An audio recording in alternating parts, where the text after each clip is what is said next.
What's up, everybody? Welcome to another episode of Stand Tall. It is September 16th, and we are in chapter 9 of The Art of War, verse 3. We are going to be trying to finish out chapter 9, The Army on the March, for the rest of September. And if not, then we will see what happens in October when we get there. So, verse 3, as of right now, after crossing a river, you should get far away from it. Very short line, sorry. As of right now, it's very short. After crossing a river, you should get far away from it. So sometimes, often, the simple things can be very complex. So let's think about the dangers of a river. Why should you cross a river?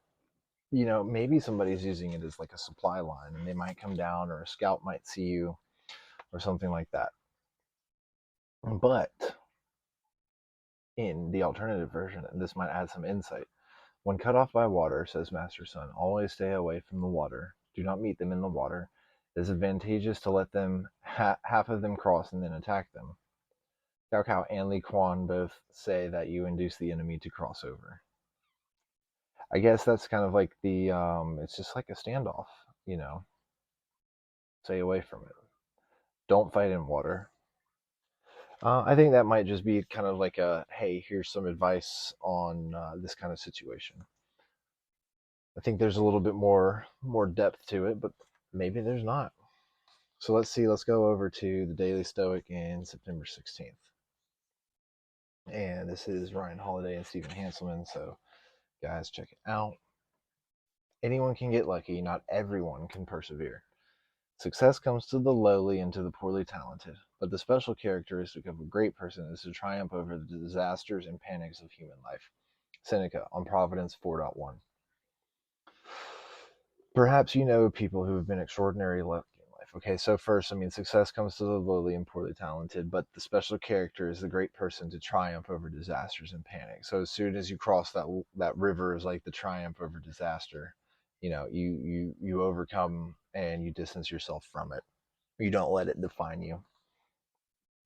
Perhaps you know people who have been extraordinarily lucky in life. Maybe they hit the genetic lottery or have skated through classes and careers with ease. Despite never planning, making reckless decisions, jumping from one thing to the next, they've somehow survived without a scratch. They're saying God favors fools. That's, I don't know, maybe not always true. It's naturally to be a bit envious of these folks. We want the easy life too, or so we think, but is the easy life really that admirable? Anyone can get lucky. There's no skill in being oblivious, and no one would consider that greatness.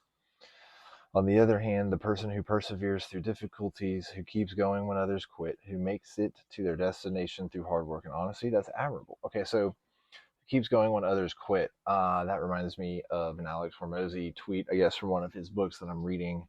It's like whenever I think about quitting or I don't want to do this anymore, I remind myself that this is where other people have. And so that's what keeps me going, is because I am going to make it further than someone else, kind of deal, I guess. That's not to put his thought in his mouth, but that's how it feels to me. It's like, this is where people quit, and I'm not going to be the quitter. And I know that if I don't quit, I'll eventually come out ahead. That's admirable because their survival was the result of fortitude and resilience, not birthright or circumstance. A person who overcame not just the external obstacles to success, but mastered themselves and their emotions along the way. That's much more impressive. The person who has been dealt a harder hand understood it but still triumphed. That's greatness. I kind of think of, just like briefly, what Gary Vaynerchuk says, in the sense of, like, people need to glorify like the business owner who wants to just make a couple 100,000, doesn't really need anything too flashy, doesn't need the Lamborghini, doesn't need the Porsche, doesn't need to compete with the Joneses in life, and is just happy with the freedom of, making $80,000 a year and having all the time.